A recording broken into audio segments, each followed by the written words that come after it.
The eyes of the world are looking at Apple and people are anticipating the new iPhone of the year.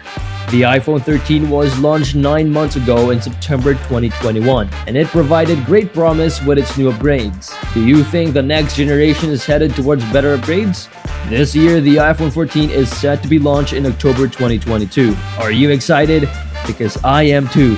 And in this video, I'll be providing plenty of information on the iPhone 14 as well as the iPhone 14 lineup. This is Marketfly.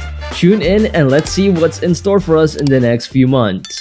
Labeling wasn't always the strongest suite of Apple. Then again, it does point customers easily with its lineup labels. The iPhone 13 lineup is iPhone 13, iPhone 13 Pro, and iPhone 13 Pro Max. Simple, right?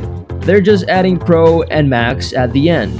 The iPhone 14 will also have a similar lineup with iPhone 13, but it includes its very own iPhone 14 Max.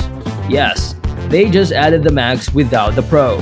From its name, the new iPhone 14 Max is built on the same display size of the iPhone 14 Pro Max. However, it will of course lack the Pro capabilities. It includes a larger display size, which is perfect for customers who don't necessarily need Pro specs and just prefer a larger display. Also, it's a pretty good steal for those who don't want to spend more by getting Pro just for the larger display size. So are you looking for the next Christmas gift? Because this just might be it. The sizes of the iPhone 14 lineup were included in the article of the Mac Rumors. The iPhone 14 and iPhone 14 Pro will have a 6.1 inches display size, while the iPhone 14 Max and iPhone 14 Pro Max will have a display of 6.7 inches. And trust me, the extra inches brings it to a whole other level. As you may notice in this lineup, no mini versions are included, nor will it be released this year. Although others think that the iPhone 12 mini and the iPhone 13 mini were better offers, the company doesn't really see that in sales. To everyone's surprise, the iPhone minis actually had poor sales, and with this outcome, Apple has expressed that they would discontinue the promotion of the mini versions. But do you actually think that the iPhone 12 mini and iPhone 13 were good deals? Do you think that there's a better deal? If you want Apple to continue with the mini versions, let us know in the comments down below. Going back, aside from iPhone 14 having no mini version, there's another issue with the design. The last redesign of the front-facing camera was 3 generations ago. Does anyone think that's a bit too long without an upgrade? This seems to have become a normal thing for the iPhone design now. While the Android phones conquered the arena of front-facing cameras, the iPhone has provided no improvements or other exciting details like those revolving cameras or pop-up selfies. But maybe Apple did listen to the criticisms on lack of upgrades for the front-facing camera design, because we may actually see a revolutionary hole-punch camera this 2022. The great thing about hole-punch cameras is that it doesn't disturb the integrity of the whole display. It's just there in its tiny little spot. When you run videos or view photos, the hole-punch camera wouldn't block or cut off the display. Does that improvement make you excited? Here's more. You might be wondering if Apple's getting rid of the Face ID. It won't, sorry.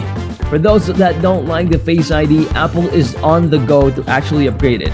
According to Mark Gurman's Bloomberg newsletter, the company is set to improve Face ID, in which sensors will actually be placed under the screen.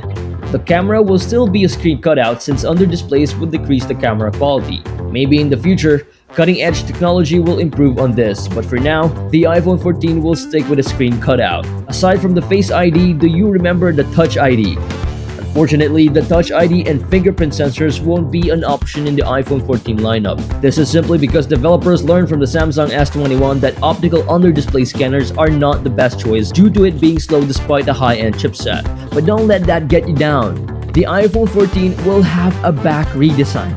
It sets out with the iPhone 14 being said to have a similar back design with the Samsung S2022, wherein the camera is implanted into the frame directly rather than common protruding cameras. Although the company claims to take its inspiration from the iPhone 4, others highly doubt that. But let's be honest, Apple could have just made the iPhone 14 design a bit thicker to accommodate the camera implant.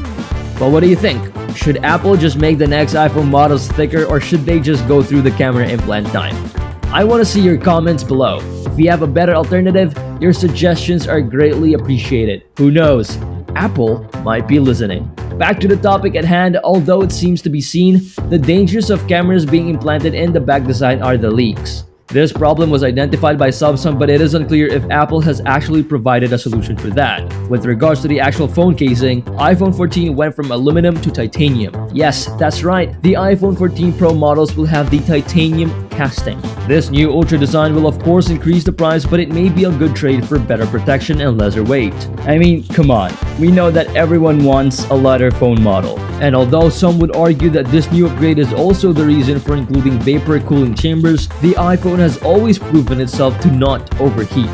To add, the new upgrade of vapor cooling chambers are there to assist the A16 Bionic chipset's processing power. I can't wait to see the outcome because the iPhone may finally catch up with the processing power of Androids, especially in app launches. Now that I have mentioned the A16 Bionic, it is said to compromise the internal part of the iPhone 14. According to Digimites, the A16 Bionic was built around a 4nm chip manufacturing process. But this might not be the case with the new iPhone 14. In 2022, we might actually see a 5nm chip with a better building process. However, this upgrade is not exactly that promising as it sounds. To note, Apple was already using the A15 Bionic and the general performance isn't as powerful. Although we can't entirely be sure, let's just see what they have to offer in the next few months. As for the battery, which is probably the most important part of the phone, the iPhone 14 will have a new chipset. This chipset is reported by the TSMC to be 10 times more efficient than the iPhone 13 chip. Even though the iPhone already has a great battery life, what this does is basically extend it 10% more. Who wants a phone that dies easily anyways? Another 10% increase in the battery won't hurt you. If you want more convincing, the iPhone already achieved this with only the A15 Bionic chipset. Aside from the battery life, the other important and highly notable specs of the iPhone is its high-quality camera. The new camera system is rumored to have a potential periscope lens that could enhance zooming capabilities. However, this article from Mac Rumors isn't clear if the upgrade is set out for 2022 or 2023. But the majority of the other sources state that the upgrade may be too early for 2022, and so the best bet would be in the following year. Also, Apple is currently having problems with the Samsung patents, but it is said that they may get through just by giving a small licensing fee, or they'd have to find another way for it to work out. With the current improvement of Androids in the camera system such as the ultra-wide views, the iPhone 14 won't let itself fall behind. And as for recording videos, the iPhone is still superior in quality. But that's all for now, and so make sure to comment down below if you have any leads or new updates regarding the new iPhone 14. I would love to hear from you, so if you like this video and you want more updates on the iPhone 14, be sure to hit that subscribe button and hit that bell notification with it so you can be the first one to know when we upload new videos. That being said, this is Marketfly and I'll see you in the next video.